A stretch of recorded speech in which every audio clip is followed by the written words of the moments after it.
Welcome back to Plastic Surgery Untold. I'm Dr. Johnny Franco, also known as Austin Plastic Surgeon, and today we're talking neck. And so the world of Zoom, social media, FaceTime has just really changed how we look at ourselves. And I think everybody, is their own worst critic. So today we're talking about necks, kind of jawline, what we can do to just make this look, Zoom ready, if you will, for those of us working from home, webinars, etc. But before we get into to all the good stuff here, let's catch up what our celebrity cast is doing. So we've got the anchor, Celebrity Anesthesia. What's new in your world? I know you're making some big moves around Austin.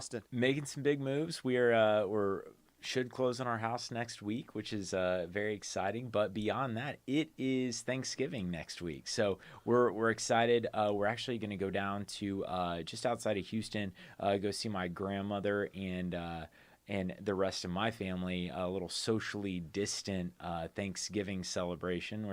I know with the COVID cases kind of ramping up, and not to get political or anything, but we're going to go by, stop and grab some lunch, and say hey to everybody, and keep our distance, and head back home. Okay, sounds good. Gilberto, what's going on in your life? Fact or fiction, starting early, since you don't want to share any good nuggets with us, is it fact or fiction that you are the king of slipping into friend zone? True or not? I wish this was a live call-in show, because then we could have people call in and be like, yes, Gilberto is the king of falling into friend zone. Because at one point we had a great debate whether you were a lion or, what is it, a three-legged, one-eyed pussycat? I believe that's what it was. And it's still my memory doesn't serve quite as correct as it should. Still unclear which category you fall in. I guess it's going to remain a mystery, John. And then, what would you say is the greatest trait or feature you have that slides you into friend zone so quickly? If you had to pick one trait. Just a nice guy, if I had to pick one, only one. Only one. The top one, so Gilbert. many. The top one. I'm a good listener, John. Okay. Yeah, because I definitely need some tips on how to get into the friend zone, because there's some girls that I just need to keep in the friend zone. You have problems with that? Yeah, I do. Is it just women or just friends in general that you're having a hard time connecting with? Because as your friend, I feel like you could take some tips. Thanks, John. Thanks. Yeah. Well, Capitan, what's going on in your life? Talk to us a little bit. Well, with the holidays just right around the corner, I got a lot of Christmas shopping to do online and getting that well, stuff shipped. Not if you don't have any friends. This is going to be pretty quick. But I do have a very large family, Dr. Franco. Okay. Very large family, and many Okay. godchildren in my life. So they range from the ages of 5 to 30. So the gift range has to be interesting and age appropriate, Okay. as you like to say. Okay. You looking to adopt? Well, I'm only 32, dude. but you have to be Catholic, and I have to confirm you in our faith. Oh, that's fair. My wife's Catholic. That You close see? enough. Boom, All right, boom. There we go. Close enough. Just pawn her off. Mary gets a gift. Mary- At Your Trinity Therapist, give her a follow. Well, as you guys know, I got a new little puppy, a little Winston. If you guys aren't following us at Austin Plastic Surgeon, he's got his own little highlights reel. Finally got his shot. So if you're out at the dog park, say hi. Winston's super friendly, and so got to get some little energy out. So it's been. I've tried taking the role of letting him be a free Frenchie in my house. How's that going for you? Free range, free range friend. But I think he thinks that his name is either bad or no at this point. So it's been interesting to say the least. So learning curve for sure. It's a good thing you have hardwood floors. A good thing I got hardwood floors. and I would like to point out, Dr. Franco, congratulations on being a third-time winner of the Austin's Best of the Best in 2020. All right. Even during COVID, you managed to still shine above all the other plastic surgeons here in Austin. So congratulations on that. Well, I'd like to thank all of our listeners, everybody all 3 people that download our podcast. I appreciate you guys voting for us, because in all sincerity, without everyone who voted, everyone who supported us, wouldn't have happened. So sincere thank you to all of you. And you have strong competition out there, so kudos to you. We definitely do. There's an incredible amount of talented plastic surgeons in the greater Austin area, if you will. Yep. Cool. Well, let's jump into it. Let's talk about necks. I think we alluded to it in the intro. Probably one of the hottest areas of plastic surgery because of the video chat. premium Snapchat, fans only. All of these things have made the neck explode because we're all looking at ourselves so much on these different platforms, and we always tend to be a little bit of a hard critic on ourselves. And, how can we improve this just a little bit? Because most people don't want to change themselves. They just want to tighten, refresh, do a little something. And for some of us, the quarantine 15 was real. And unfortunately, face is an area where a lot of us tend to put on a little bit of weight and do some of those things. So maybe Gilberto, kick us off to talk a little bit about neck, how you address this, what we can or can't do. Is there anything we can do before the holiday? Is the hope over for the year? Better luck 2021, or where are we at? So I think, like you were saying, the with the advent of social media, Zoom meetings, TikToks, You do a lot of education on TikTok? No, but Okay, cool. but a lot of people are on it, and during COVID, everyone jumped on TikTok. Everyone was on there, and so Is TikTok still a thing? I thought it was. Is it? It's pretty popular. The kids are popular saying for it. Last minute. TikTok you did? I haven't done any. Travis? Got Celebrity? nothing in. Fernando? No. I maybe have been in the background on one or two of my wives. That's it. Okay, cool. Sounds good. I take it back. There is one out there with me in it, but Oh, we're gonna have to get our hands on that. Is this a paid account, or can we get it for no, free? I didn't film it. One of my nurses filmed it, but it's Is this one of the girls you slipped into friend mode with? no. This is one Okay, of cool. my old coworkers. Okay, cool. Yeah, Sounds good. I'll show it to you. Okay. It's funny. It's Awesome. good. It's Well, good. good. But Can we talk about next? yeah, let's talk about Okay, next. good. So with the with all these different social media platforms, Zoom meetings, a lot of people have kind of just focused a little bit more on their appearance and how they are perceived among their peers. And there's a term that's been kind of thrown around. I think we've used it before in a previous podcast called tech neck, and that's kind of like this appearance of what we look like online, our perception of what we look like online, because of technology or because of our devices, the things that we're looking at constantly. We have our head down looking at screens, either our phones, our iPads, different tablets and stuff, and because of that, we start to see these like lines form across our neck that kind of age us essentially. So I think there's a lot of interest in trying to rejuvenate the neck and trying to, make ourselves look our very best. Give the world the best version of ourselves. So there's a lot of different things that we can do with that, and some of the most common things that are available are things like Kybella. Kybella is a procedure, a treatment that we perform in our practice. I think you perform it in your practice as well. And essentially, Kybella is a solution. It's deoxycholic acid, and we inject it into the submental fat pad, or the little area just underneath the chin that kind of creates that double chin or turkey neck kind of chin. 'Tis the season. Right. I thought it was appropriate.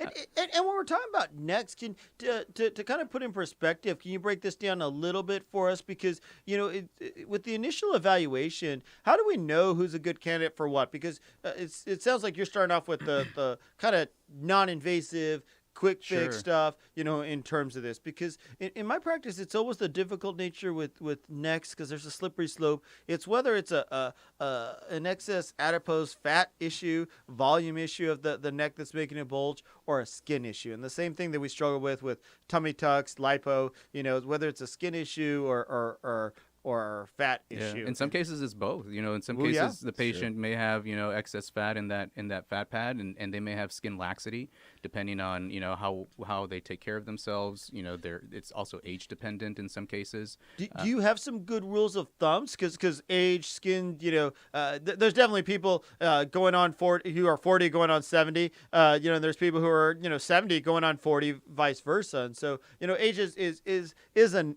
like people say, it's only a number. Yeah.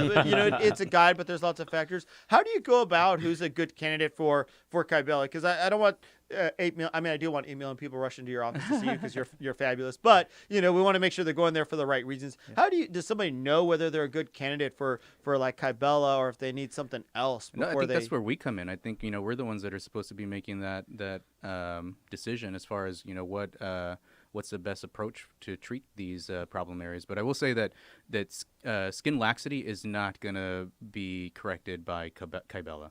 Kybella is going to help more with that submental fullness, like that little pooch or pouch, just underneath the chin that we can kind of dissolve the fat that's right in that area and help, in essence, kind of create a little bit more of a sleeker profile, a little bit more defined jawline. But it's not going to do anything for skin laxity. That's something that's going to require maybe surgical intervention or other maybe non-invasive treatment modalities that help kind of tighten the skin. But yeah, it's a patient may have the impression that they're a good candidate for Kybella, but ultimately it's going to be the provider that makes the decision on what the best course of action is. Can we go through the process a little bit? Because I feel like Kybella is one of these that got just this massive amount of hype when it came out, and people were so excited about it. And there was definitely some people who were left disappointed. I think it's a great product in the right position, and this is where it's our job to make sure that you're the right candidate for it. Can you guide me a little bit in terms of what you tell patients, because also too, and hopefully we can get Fernando to jump in here in just a minute, not to give away the beauty secrets to the stars, but maybe he can give us a little personal insider expose about the true inside treatment of Kybella. Of course. Okay. But before we get to that, kind of what you tell people in terms of expectations, timeline, and when to and not do it. And maybe we can argue about this if we disagree. I hope we disagree so badly. I hope we disagree too, John.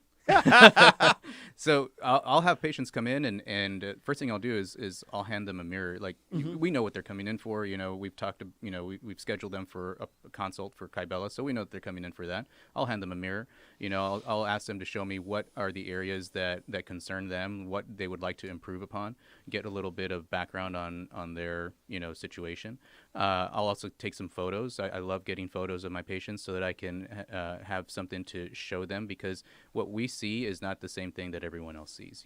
Like you said earlier, sometimes we're our own worst critics. And so, getting photos and being able to, see and talk about, these trouble spots with the patient, looking at their own photos, I think is paramount importance, because it really just puts things in perspective. I think it puts everyone on the same page, and it's much easier to have a conversation about what expectations can be met.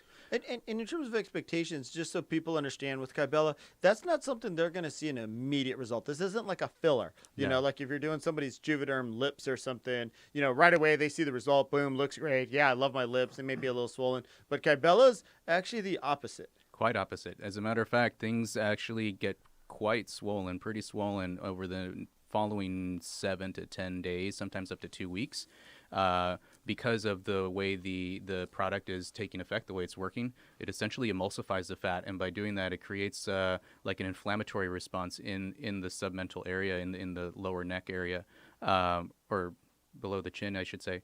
And so you create a lot of swelling and a lot of inflammation, and it almost kind of gives you like this full, I hate to use the word, but bullfrog look, because it really just causes that neck tissue to get so swollen. And it feels, I've had it done myself, so I can speak on that, but it feels kind of sloshy. You shake your head, and it just feels like there's fluid in there shaking around. So it's actually a process that takes a lot of consideration with regards to, are you going to be around, your peers? Are you going to, do you have presentations that are coming up?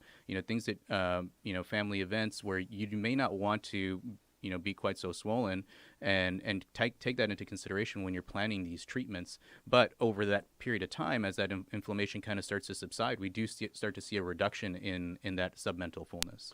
And just so people understand, I mean, I typically tell people 6 to 8 weeks to see the full effect of Kybella. And so, and again, I don't want people to think that this is a magic bullet. 1 or 2 vials of Kybella is not a replacement for a liposuction, neck lift, those type of things. Because I typically will tell my patients that we're in the range of, typically for most people that are good candidates for this, we'll do something like 3 vials at the first setting, 2 months later do another 3 vials, and then maybe 2 or 3 vials at a third setting, depending on where they're trying to get to, where our results are. So it's a process, and then it does take significant amount of treatments to get you where you want. Yeah. I do think it works, but I want to be real about the difference it can make and the time it's going to take to get there. Absolutely. And there's different ways to do this.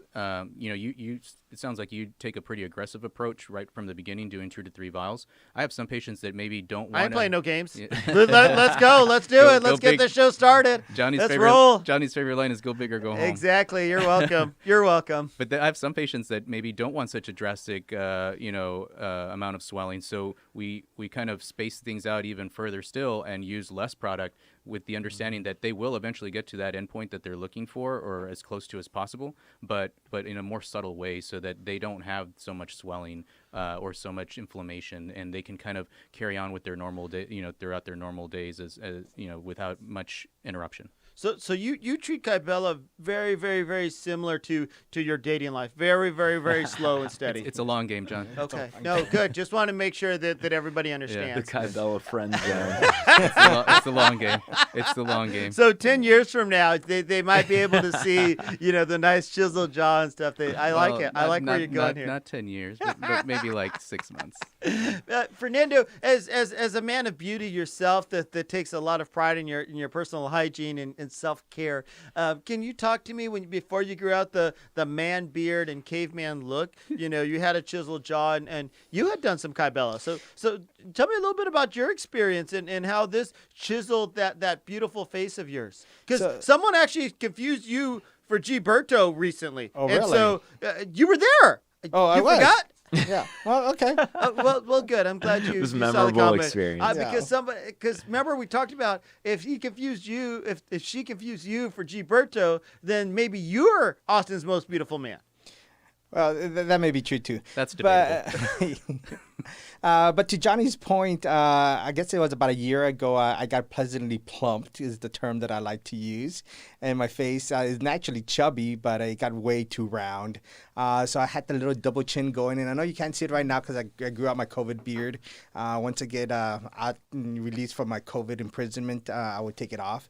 But yeah, the disappointing part for me was I did not realize how painful it was going to be just to get the injection done to begin with. And then the fact that it took like 6 to 8 weeks, maybe even 10 weeks for me to actually see a noticeable reduction on it was the disappointing part of it. So going on a date the next day was not the best idea because my expectation was that they'll do it overnight, it'll go down, and then I'll be fine on my date the next night. She's like, are you having some kind of allergic reaction? Because you are really, really chubby today, Fernando. There's so many things I want to tackle there. Fact or fiction, was there really a date the next day, or is this for dramatic effect? There really was a date the next day, but we could call it dramatic effect as well. I got a couple things here. Number one, did she know? Celebrities like, wait, I got to put a stop. We got to unpack a few of these things. Number one, did she also know it was a date? Number two, oh, man. pain is very. I am very familiar with pain being subjective. If you start off the dinner with these will be separate checks, that's not a date. But I am very familiar with patients having very different meanings of the word pain. And some people, I like to give everybody my Wong-Baker scale. If anybody's familiar with the 0 to 10 pain rating scale, I do my own. 0 is no pain at all. 10 is actually being mauled by a bear or burning alive. I try to set them up, wow. 10, it's the worst pain imaginable. Yeah. So, sometimes I don't want to say patients are a little dramatic sometimes, but sometimes people will say it's a 10 out of 10 when they're getting a Kybella injection. And just to put this in perspective, Fernando got M-Sculpt and only got up to 20%. Oh, come on. So I just want to put this in perspective for everybody out there that's done a little M-Sculpt, okay? Yeah, and to Travis' point, on his scale, I would say the pain was only like a 1.5, maybe a 2. You just said it was unbearable, and now it's a 1. I did not say it was unbearable. I just said I was surprised by how much it. Do you guys see what I have to deal with all the time? But it felt more like a bee sting. What's the old more saying? Than Men one are from time. Moon, Fernando's from Venus, or what's the old saying? Something like this. So it felt like multiple bee stings in one area. Bee stings? Yeah. Have you ever been stung by a bee? I don't want to be stung by a bee. I actually have been stung by a bee, and it felt like I got stung by a bee 20 times. I promise to everyone listening, it's not like being stung by a bee 40 times. I promise you. So to give you the real, give you thank you. Thank the you, real voice of experience, the real experience of what to expect. It is not bee stings, I promise you. Here's what I will say. Kybella's stock is plummeting in the background right now. Kybella is a very tolerable treatment. It doesn't even require any topical numbing. You can use a little bit of ice to kind of ease a little bit of that initial injection stick, and that's pretty much it. You're really not going to feel anything. That's the God honest truth from someone who's had it done and who performs it. So. And for those those of you that are listening, this will be Fernando's last episode. So Fernando, I appreciate you being on the show as we continue. And so now that we've beat down Kybella as much as possible, can we continue to some other ways to treat the neck, because it's not the only option. No. There's so many different options, and it's also dependent on what you're trying to achieve. I alluded earlier to the necklines, across the neck, or the tech necklines. Mm-hmm. Some of those are due to wrinkling of the skin, or just the skin kind of naturally aging. Some of it is due to mechanics of how how we position our head. And some of those things can be addressed with either Botox to kind of help relax some of those lines. We've talked about that in the past, where we inject Botox into the platysmal bands. I think that's a great nugget to not to bypass it, because I think Botox to the little platysmal bands is a great nugget that a lot of people forget about, because they don't need a full lift. They don't need some of those things in some of those bands, because again, muscles contracting shorten, so they see some of that. If you can relax that, it actually lets that skin come up a little bit, especially patients that have thin skin, those type of things. I think it can smooth it out just a little bit and buy people time before having to do, a neck lift or some other procedure. Yeah. Another thing that has become pretty popular is this hyperdilute radiesse. You did one of these recently. I was watching on Instagram. So talk to us a little bit, because I think that's another nugget that people don't know a lot about. So radiesse, or calcium hydroxyapatite, is a filler product, but this particular procedure is basically diluted with sterile saline and maybe a little bit of lidocaine, because we love our patients, for pain relief. Exactly. Because I don't want it to be like 40 bee stings, much like Fernando had to endure. Definitely don't 10 want out that. of 10. Being mauled by a bear. Burning alive. You sabotaged me. Basically, we dilute the radiesse down from a 1 to 4 ratio with saline and a little bit of lidocaine, and then we inject it subdermally, or just underneath the surface of the skin, into these areas like the neck, for example. And the purpose of that is that it helps stimulate collagen production. So for patients that have more aging skin and a little bit more not true skin laxity, but just aging skin, or that crepey look to the skin that a lot of people don't like, what this does is it essentially stimulates collagen production to help kind of give the skin a bit more of a youthful appearance. It takes a couple weeks for that to kind of kick in, and this is usually done over a series of treatments, but you can really rejuvenate the appearance of the skin on the neck with this hyperdilute radiesse. It's pretty impressive stuff. That's a pretty impressive nugget. On those patients, are you doing at the base of the neck, or is that kind of in the middle of the neck around that cricothyroid cartilage, or where are you depositing most of that? There's a couple different deposit sites that can be used. The training that I had recently showed us 4 different port sites. So basically one up high, kind of just below the jawline, one a little bit lower, closer to the clavicle, and then the same thing on the opposite side of the neck.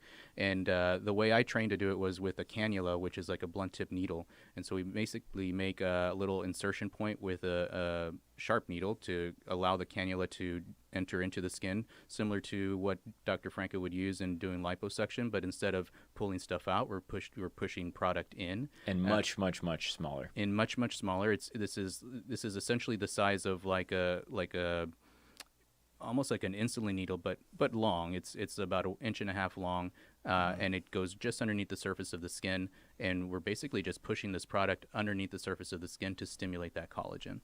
That's pretty cool, because it's awesome. just amazing how many new things come out, because treating that skin texture can be really, really difficult. I think, one thing before we jump into kind of surgical and a little bit more invasive methods of treating some of the neck stuff is just keep in mind, if your head's all the way flexed down and you've got your phone on your lap and you're trying to look at it, you're going to have some loose skin. You're going to have a neck bulge. So got to put it in perspective of how you're seeing yourself and what can, because even when we do facelifts, if your chin is touching your chest, you're going to have some skin because you got to have some range of motion of that neck. Yeah, So absolutely. being real about where we can get this. And if your chin is touching your neck and you've had a facelift, they pulled you too tight if you don't have any skin laxity. If you don't see any type of wrinkle or bulge, that was not done properly. That chin will come up eventually. Just give it a little time, stretch it out little by little. Yeah. And to Travis's point earlier about being around certain land like structures and stuff, this is just underneath the surface of the skin, so we're not really getting deep into the tissue or anything. So it's a very, in my opinion, very safe procedure. So I feel like everything you do is safe, Gilberto. I try to keep my patients safe, John. I love priority. it. Love it. Some of the other things that we do, there's some mechanical devices like Ulthera that do some deeper skin tightening, which I think is a good option, and some radio frequency energy, because there's some energy-based devices that do help with skin tightening, because, the Kybella liposuction, which we've talked about a lot in the past, you can actually lipo the neck and do some fat reduction, similar to Kybella. Still got to make sure that you got a good skin envelope so that the results are going to be good. I think liposuction versus Kybella, too different. If somebody's having a surgical procedure, kind of makes sense to do the liposuction while you're there. Sure. The benefit of the Kybella is that you're avoiding any type of surgical procedure. If people tend to have a significantly more amount of fatty tissue, then I tend to push them to more of the liposuction. If it's just a tiny little something, then I think Kybella is a great option. There's some people that just don't want to undergo surgery, and that's super reasonable as long as we're on the same page about it. But Ulthera is a radio frequency energy device. J-Plasma Renuvion, which is a device I love, is another radio frequency energy that, again, helps with skin tightening. To the point we've made many times, these devices are not a replacement for neck lift, skin excision surgeries. I know you do some of the devices in your practice, Gilberto, and I think it's almost hard to give people realistic expectations of what we can or can't get with some of these devices. They're not a surgical replacement yet. The day may come, but we're not there yet. But some of them do help. Yeah. No, we have cool sculpting in our practice and Ultherapy. Talk about those, Ulthera and cool sculpting, because cool sculpting used to just be for the love handles belly, but expanded a little bit. Yeah. So essentially, it's a device that freezes the fat and creates what they call lipolysis, or basically like destroys the fat cell through cold temperature, and then the body's lymphatic system kind of just moves it out of the area. And so you're right. It used to be just for love handles or around the abdomen, but they've come up with these different adapters that can be used like for arms or like under the neck and like chin area. And it's pretty impressive for being minimally invasive. The results can be pretty impressive. That's one option. Again, still, this is where you need a provider to guide you, because even if with cool sculpting or these, cool sculpting is more of a still fat reduction. Ulthera, J-Plasma are more of a skin tightening, and sometimes people need both. Sometimes people need one direction or the other. Right, and again, it depends on what what they're coming in for, how they present and such. But yeah, you're right. And then Ulthera or Ultherapy is ultrasound that is used to help tighten up the skin. And so again, minimally invasive. It's a energy device that we have in the office. We have has a little adapter that kind of goes over the treatment area. The ultrasound energy is sent into the tissue, and basically similar to what we talked about with Radiesse, where it stimulates collagen, it's doing the same thing but in a different way. And so it's using this ultrasound energy to essentially stimulate that collagen production, tighten up the skin, and it helps kind of create a little bit more of that, again, defined jawline, that slimmer profile. And it's a good option for someone who's maybe not quite ready to go, down a surgical option. And to your point, Gilbert, how painful is this? Since I'm worried more about the pain factor of beauty than the time factor of it. Would you say that the cool sculpting is painful? So it's a little uncomfortable, but I wouldn't say it's painful. Okay. In relation to Travis's, You are a word wizard, Gilberto. You're a word wizard. Some days, not every day. Well, Fernando's is like, this is my last podcast. I am taking shots left, right. Peace out, y'all. No, in relation to Travis's guide of pain scale, I'll be honest, I haven't personally had cool sculpting done on myself, but what I have heard anecdotally is that it's probably somewhere or like a 3 or a 4. So it's very tolerable. And for those that haven't, catch us up, just sort of like Kybella is cool sculpting, Ulthera, day procedures, go back to work same day, next day. What's going on there, just for people planning? Yeah, so most of these are done in the office. The patient can very easily go back to work the exact same day if they choose to. I would probably encourage them to plan on maybe staying home for the rest of the day, just so that they can kind of feel it out, especially if it's their first time. After that, if they tolerated the treatment well that first time around, maybe next time they feel comfortable enough, they can go back to work. Because again, like I mentioned before, a lot of these things are done in series. It's not just a one and done. You're not going to get like the magic outcome from just one treatment. Some of these require a series of treatments to be done, and they're usually done about 4 to 6 weeks apart from each other. I feel like I would have a hard time going back to work after being stung by 40 bees. It just seems like it would be difficult. I feel like you'd end up in the ER if you were stung by 40 bees. Not on a date, But I mean, if we're just looking at the facts, if you're able to go on a date that night, you probably weren't mauled by a bear. Yeah. Celebrity, would you disagree? I had to. That's why I had to pop in a little BS factor. It was starting had to rein in that pain rating. And of course, if you're the last patient of the day, it always works out better because you don't have to technically go back to work. Exactly. Yeah, exactly. And just to kind of round it out, then there are surgical treatments for the neck, Sure. And the nice thing about a lot of these other treatments you've talked about, there tends to be pretty minimal bruising, swelling, other stuff. So those hide pretty well. Any procedure, you can always get some bruising, something. So I never tell anybody, if you got wedding pictures, if you got a big family reunion, if you got, your interview for your dream job, don't do this the day before. Don't sabotage yourself. But in general, for normal day-to-day stuff, you can always say, oops, my Zoom camera's not working. People tend to do pretty well. Yeah. On the flip side, neck lift, neck lipo, you are going to get bruising. You are going to get swelling. So just think about it. Be smart about it, because you don't want to do this before, again, another big event, because unlike, a tummy tuck, body lipo where you can wear clothes, hide it, it's a little hard to hide your face and neck. So make sure you take that into account. People typically don't have a lot of pain, so people tend to do pretty well with those surgical procedures. The neck lipo, much like the neck injections, tend to be either incisions hidden right at the earlobe or right under the chin, so you can remove that fat. The J plasma Renuvion is done through those same ports to do some skin tightening underneath. If we do a neck lift, that tends to be kind of the ultimate skin removal procedure, and is often done with a face lift, but not necessarily. But the neck lift itself, does tend to. There's all sorts of different techniques, just like tummy tuck, breast dog, but different ways. But for most of them, undermining a good portion of that skin.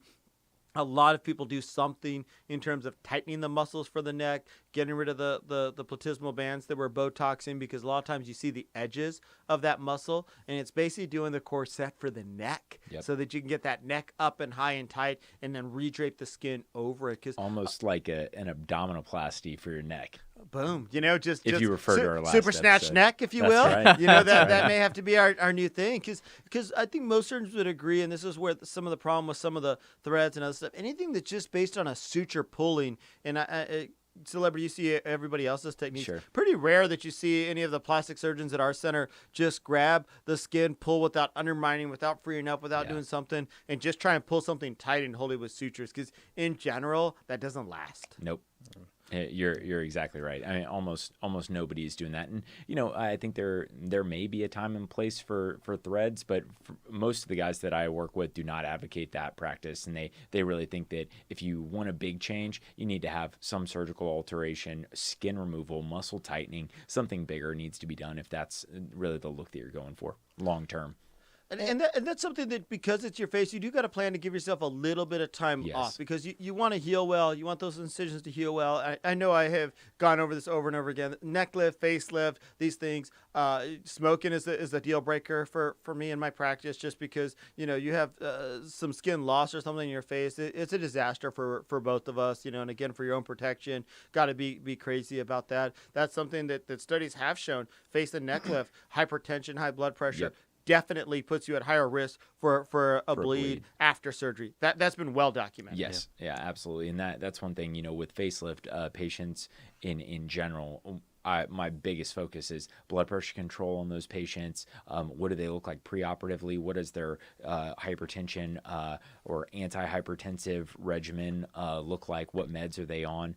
And then those cases can be done. Most of the time we do them under general anesthesia, completely asleep. But one thing that's very nice about the face and the neck, it is super easy to get a great block and to get that area completely numb. So, I know we had Dr. Levike on a couple episodes ago that was talking about some in-office procedures that you can do as far as neck lift. Some people do their facelifts completely under local anesthesia as well. Wow. So there can be a time and place for those as well. And out of curiosity, how many of these procedures can actually be done in office, or do you actually have to go to a surgical center to get them done?